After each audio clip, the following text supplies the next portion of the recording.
Hey, you guys. Okay, so we are back. It's Friday again. We're back this week answering our questions. So go ahead and get your packets out. It starts with A Brave and Kind Woman. It's talking about Clara Barton. We've already learned a little bit about her, and this is going to learn a little bit more. Go ahead and get your packets ready. Remember, you can always pause and go back with this recording because it is a recording. So if I'm going too fast for you, don't freak out. Just go back and forth or pause yourself, okay? I'm going to be honest with you. I read this, and this is actually take number 2 of this video because as I was answering these questions on the next page, I didn't like some of them. I didn't like the way they were. So we're going to actually talk about that in a second and go from there. But let's go ahead and read it first and then go from there. A brave and kind woman. Clara Barton lived long ago. She was shy but kind. She helped many people. When people in America were fighting, Clara wanted to help. She cooked for the soldiers. She stayed with them when they were hurt. She gave them water and talked to them. Clara made them feel better. The soldiers knew she cared about them. When the war ended, Clara took a trip. She went to Europe. While she was there, a new war began. Clara wanted to help. She helped a group called the Red Cross. They sent doctors and nurses to help the soldiers. After the war, Clara went home to America. She started a Red Cross group in America. She led the American Red Cross for 23 years. Today, the Red Cross still helps people. It helps them after a flood or a fire. It helps sick people. Many people should say, "Thank you, Clara Barton." Okay, so let's do the first one. Clara Barton started helping soldiers during what? During a party, a flood, a fire, or a war? Well, we know a party, that's one of those silly answers. Remember I told you? A fire, a flood, and a war. Well, the thing is here, we know that the Red Cross helps during fires and floods. But when she was doing it, it was during a war. And we can see the text evidence up here. There's the war. The war ended. She was helping soldiers. So we know the answer is a war.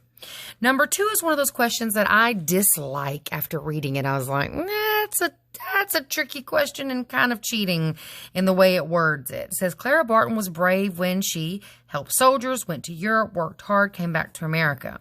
Well, if we look back at text, nowhere in the text does it say that she was brave. And the problem is she did all 4 of those things. So it's very hard to find text evidence there.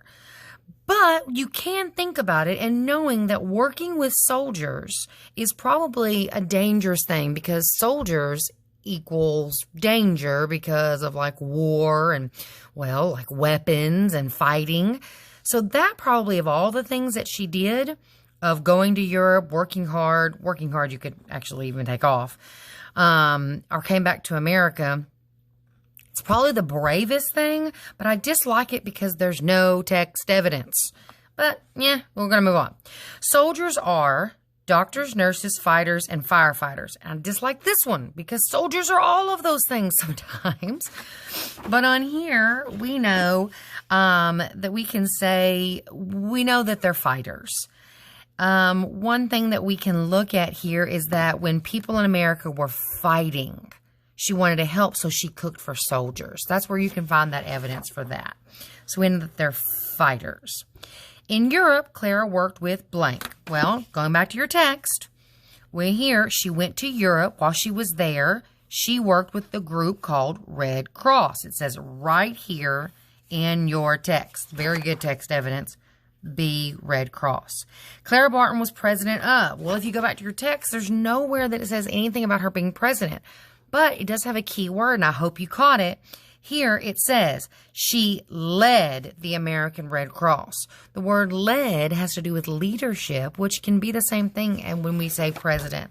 So knowing that, it would be the American Red Cross.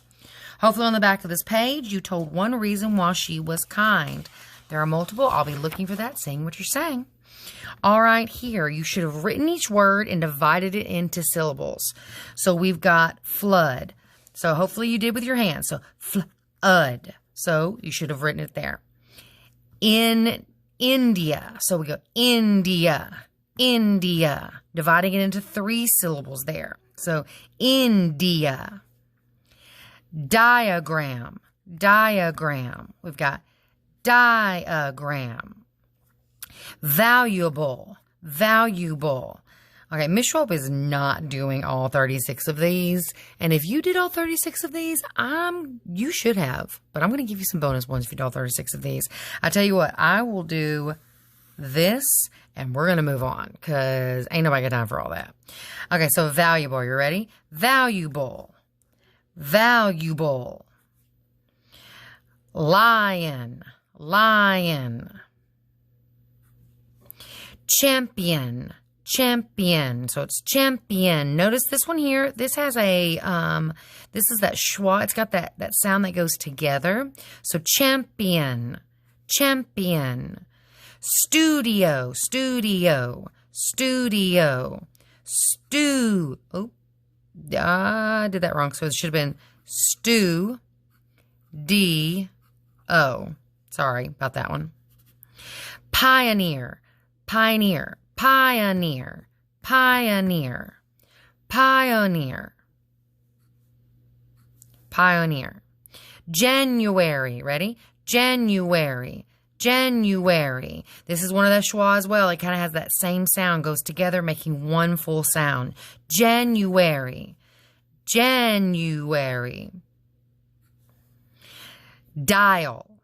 Now, that's a fun one. You literally could have written the word dial. It's one syllable. Radio, radio, radio. So radio, radio. All right, let's move on. You can keep on going down there. If you did bonus, I'm going to go there. Bonus. And you rock. All right, pains and gains. Are you ready? Here we go.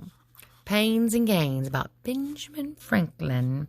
Benjamin Franklin worked hard. He learned a lot about science. He did.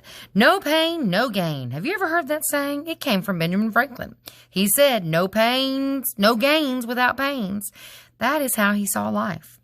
Benjamin Franklin lived from 1706 to 1790. He helped America grow and changed.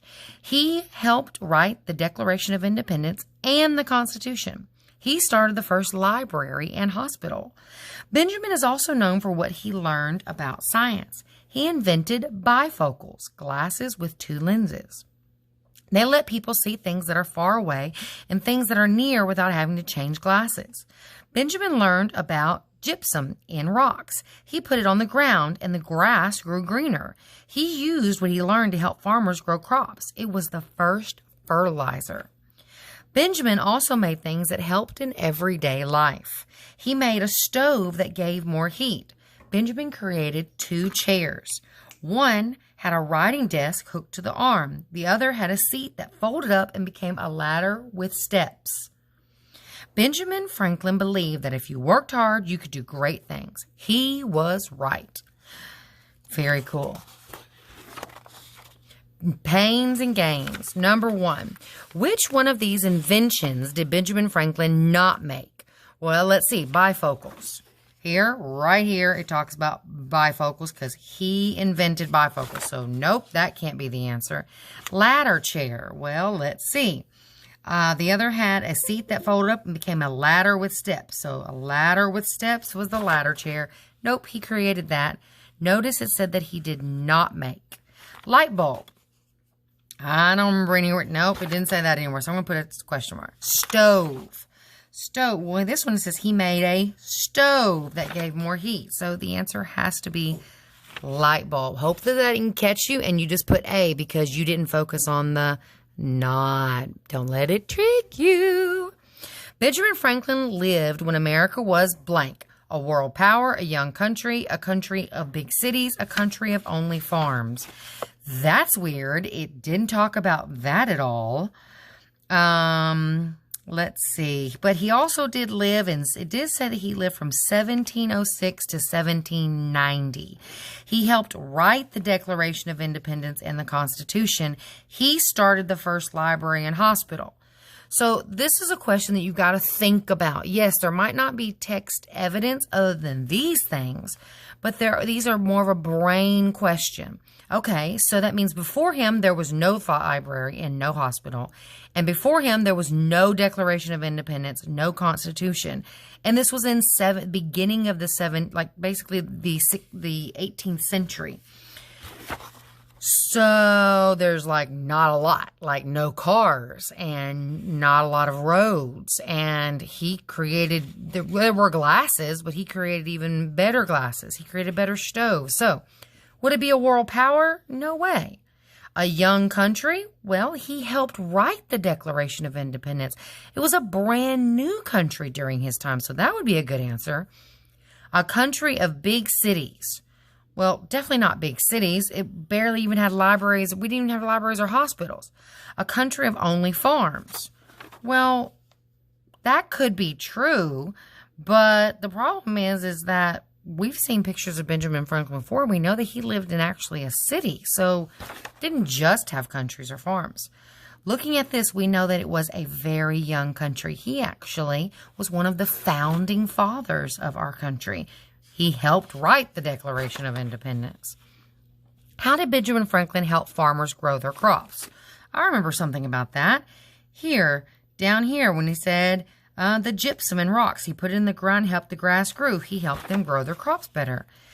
He gave them grass to grow? No, he helped their crops grow. He gave them lightning rods to prevent fires in the fields. Well, he did do something about lightning rods, but that had nothing to do with this. He showed them that gypsum can be used as a fertilizer. It did talk about that. He showed them how to get rocks out of grass. Like he showed them how to pick them up? No, he didn't do any of those things. Here, the first fertilizer. The word bifocal, binoculars, and bicycles all have the prefix bi. What does the prefix bi mean? Well, going back here, it says bifocals means two lenses. And I know binoculars, there are two of those little things there. And bicycles has two of them. You know, that's a bicycle. Yep, as you can tell, that's a little bicycle. So there's two wheels there. So I'm going to have to go with the word means bi means two. Benjamin Franklin said, no gains without pains. Why does that give me every time? What pains did he mean? Hard work, sore muscles, broken things, unkind people. Well, that would basically, if it says no gains without pains. Well, thinking about his life, he pretty much worked all the time and did all kinds of stuff. So was he really focused on muscles? He wasn't. No. Broken things, unkind people. Hard work. Tell me about Benjamin's inventions. On the back of this page, I'd like to read and see what you have to say there. Okay, let's read this one. Here we go. Prairie dogs are not dogs at all. They are rodents about the size of a squirrel. Prairie dogs even look a little like squirrels, except their tails are not long and bushy. Prairie dogs live in families called, I think that's Coteras. Not 100% positive. Each coterie has one male, one or more females, and their young offspring. Several coteries group together to make a ward. The ward is like a neighborhood. Several wards together make a town called a colony. That's cool. The underground tunnels are called burrows. Burrows are usually 2 or 3 feet deep. There are many different openings to the burrows. These openings allow fresh air to pass through the rooms. The rooms in the burrows are for sleeping, storing food, raising their young, and toilets. That's right. The tidy prairie dog family sets aside certain rooms for pooping. What? The burrows have additional rooms at the entrance so guards can listen for predators outside. Wow. Prairie dogs are amazing. Said it. They have a potty room. Let's read what it says. What is the best summary? Oh, okay. Summary means I can say it in like one sentence to say kind of the whole thing here. What's it really talking about? Prairie dogs are rodents the size of squirrels, except their tails are not long and bushy. Okay, so the entire thing is about them being the size of squirrel. Is the entire thing about their size? No, that can't be the summary because the entire thing's not about their size. This one. Prairie dogs build tunnels called burrows with many rooms and openings. That's true. So the entire thing is about their tunnels. That's not true. The entire thing's not about their tunnels. The rooms in prairie dogs' tunnels are for sleeping, storing food, raising their young, and pooping. Okay, so the entire thing is about the rooms that they have. No, the entire thing's not about their rooms. I mean, some is about their family, some is about their size, some is about the tunnel. So, no, that can't be it. Hopefully it's D, or we'll have to go back and check. Prairie dogs are rodents that live in groups and build tunnels to live in. Okay, so the whole thing is about them living in groups and building tunnels. Well, let's see. This is about their size and what they look like. This part is about them living in groups. This is about their tunnels. Yeah, the majority of it's about them living in groups and building tunnels. So that has to be it's the best summary of it. Why did the author include this illustration here, which is a terrible copy, but if you had it in color, it's beautiful. It shows the little prairie dogs right here and their cuteness. Why would they do that? To show how prairie dogs play? No, it's actually supposed to show, this is a hard one. To show how many prairie dogs there are, to show how prairie dogs live, to show what prairie dog colonies look like. That's exactly, these are all little colonies. The little mounds are the colonies. So if you didn't get that one right, it's okay. It's understandable. That was a hard picture. The best clue from the text for the word coterie, which I'm pretty positive I'm not saying right. Sorry, I'll look it up. Is the best clue. Well, let's go back over to it. It says prairie dogs live in families called coteries. Each coterie has one male, one and a few more females, and young offspring. What's the best clue from the text for the word coterie? Coterie, really? That would not be a good clue. Prairie dogs, families, neighborhood. Well, let's see. Each coterie has a male and a female and children. That's like a family.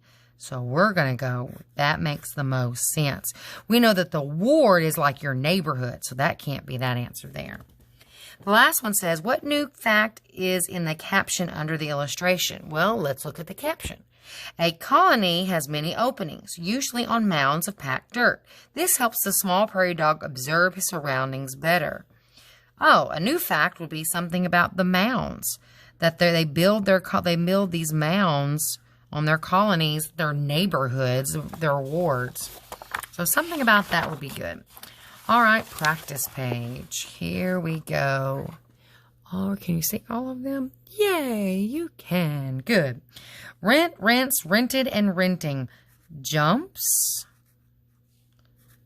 jumped, and jumping. All right, help, helps, helped, and helping.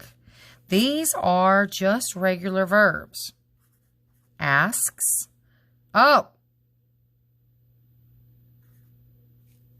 Asked and asking. Pack. Packs. Packed and packing. Tests. Tested and testing. Dusts, dusted and dusting. Dunks, dunked and dunking. Fills, that's an I. Filled and filling. And cracks, cracked, and cracking. Good job. Curious Benjamin. For the love of all that's holy. Here we go. Benjamin Franklin was born in 1706. He asked a lot of questions. He was very curious. Ben went to school for only 2 years, but he asked questions. He kept learning. He learned about science. He used what he learned to make many things. One of the things Benjamin Franklin made was a lightning rod. He did a test. You might have heard about it. There was a storm. Ben flew a kite with a metal wire. Lightning hit the wire. The lightning went down the string. It hit the key. Ben learned that lightning is electricity. He made a lightning rod. He put it on his house. Lightning hit the rod. The electricity went down the rod to the ground. The rod kept the house safe. Ben also made a new kind of reading glasses. The glasses helped people see things that were near. They helped people see things that were far away. Ben learned about many other things too. He wondered why it took longer to sail from England to America than from America to England. He found that the water was warmer in some places. The warm water was like a river flowing under the water. The warm water pushes boats so that they move faster from America to England. Today, the warm water is called the Gulf Stream.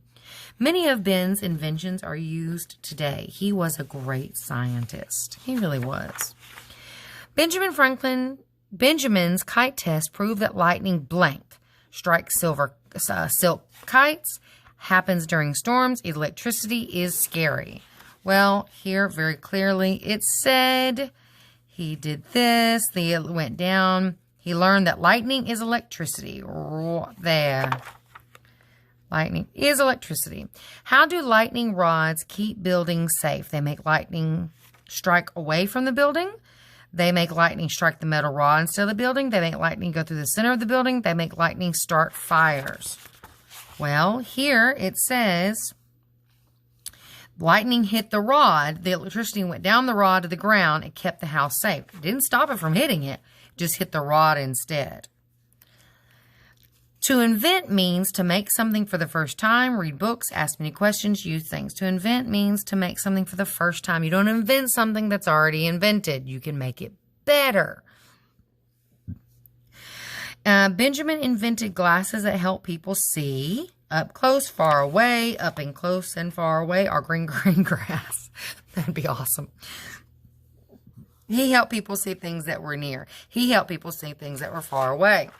So, bifocals. We already read about that too. Which word best describes him? Bored and shy? No. Smart and curious? Oh, maybe.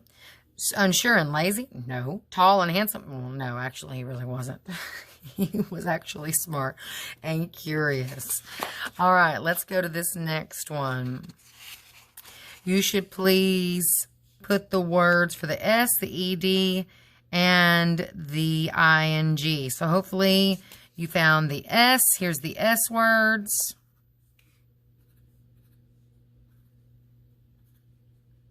And the ED. Oh, here's another S word. ED. ED. ED. ED. ED. ED. And ING.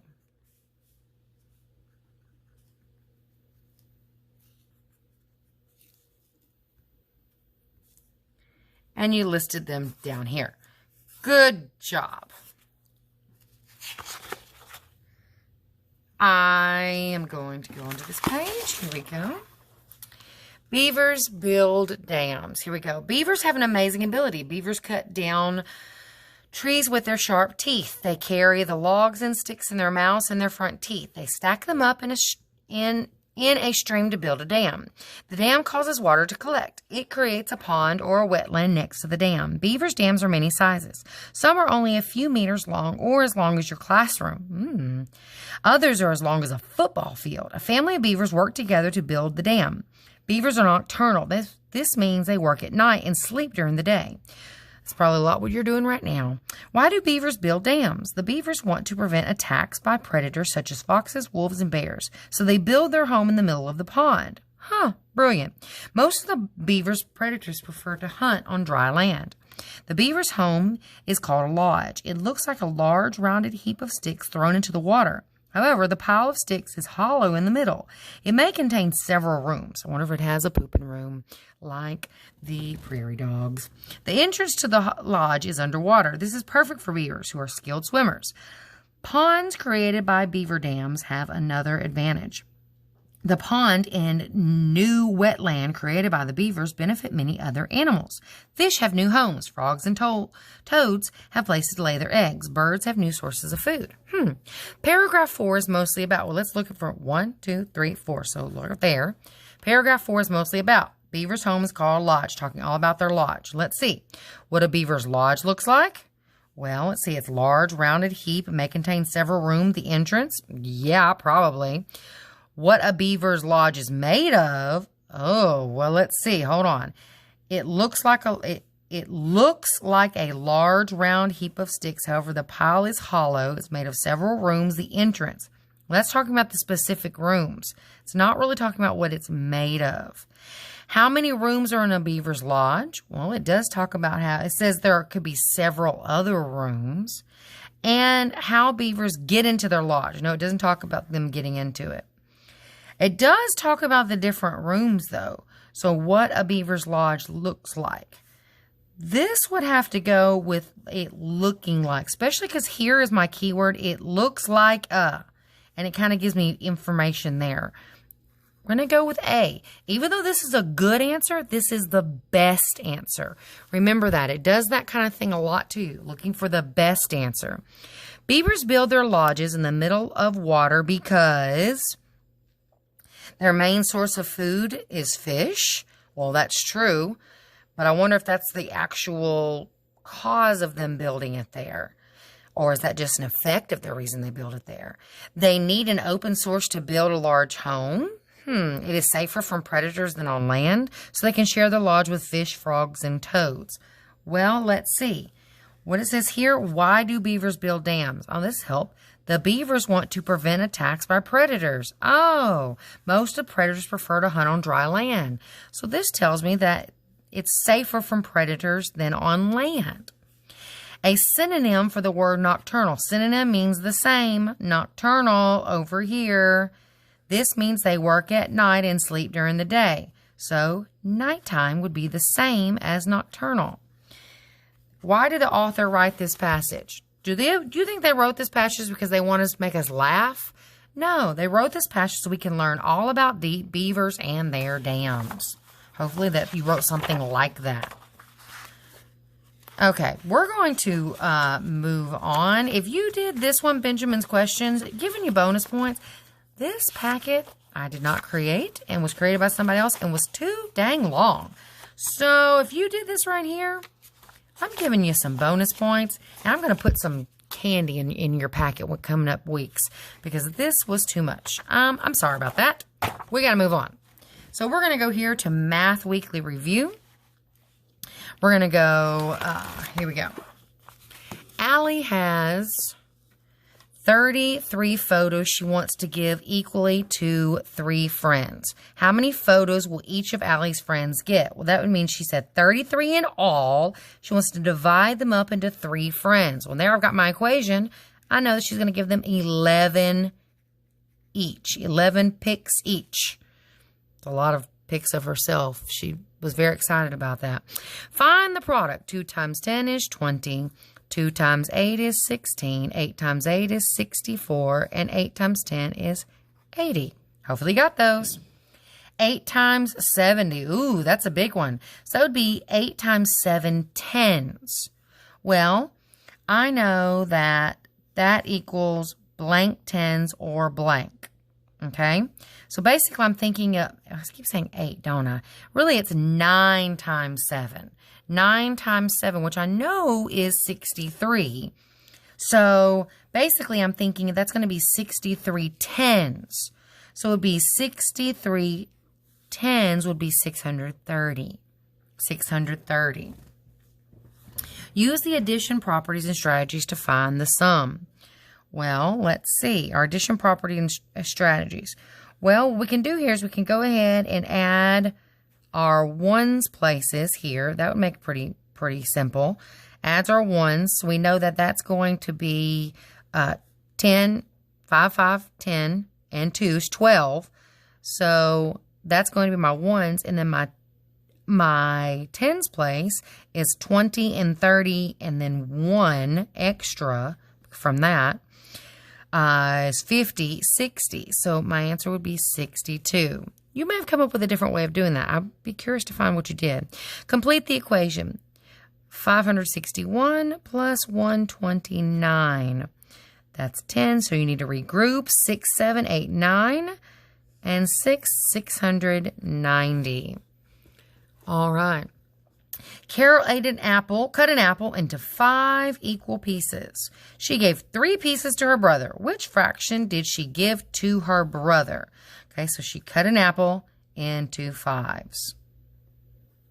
1, 2, 3, 4, 5. 1, 2, 3, 4, 5. And she gave 3 pieces to her brother. 1, 2, 3. 1, 2, 3. So she gave him 3/5. What fraction did she give her brother? 3/5. Circle equal groups to solve. 2 2s, 2 halves of 8 equal blank. So basically, I'm saying all of 8 equal 1. Basically, this would equal 1. At least I think that's right. That's what's asking me. That would equal 1. Let's go with this one. Write less than, greater than, or equal to make the statement correct. 3/5 is less than, greater than, or equal to 2/5. Well, I'm going to cut it up into fifths. That's a terrible fifth, but it goes there. I've got 1/5, 2/5, 3/5, 4/5, and of course that's 5/5. Well, let's see. 2/5 here and 3/5 here. Which one's greater? Obviously that one. I'm going to eat my bigger one. Eat the bigger one. Remember, you can also focus if the denominator is the same, whichever has the greater numerator is the bigger fraction. It's when the denominator is different that you have to make different choices. Does a swimming pool hold more than 1 liter or less than 1 liter of water? Remember, a liter of water is like Miss Schwalb's drinking cup. A swimming pool. Hello. More than. Use a ruler to measure to the nearest 1/2 inch. Well, if you had a ruler, you could have measured. And I don't have a ruler around here, so maybe you did measure, and I'm sure you did, and you did beautifully. That looks to be, but you know, can also use, I would say that's 1/2 of an inch. Is the angle a right angle greater, is the angle a right angle greater than a right angle or less than a right angle? And that's talking about this angle here. Well, hopefully you very well should have taken your index card or something, a piece of paper, put it on the edge and ba-da-da. I mean, here's this here. That's the edge. Bump, ba-da-da. It's a perfect right angle. Right angle. Draw a closed shape. You could have drawn anything you wanted. Boom, closed, completely and totally. Hopefully you have that. All right, division. Are you ready? Here we go. 56 divided by, I'm going to do these really quickly to see which ones I can do. Let's see, 81 divided by 9 is 9. 12 divided by 3 is 4. 24 divided by 6 is 4. 56 divided by 7. 49. What is that? 8? Yes. 8. 7 divided by 42 would be 6. 36 divided by 6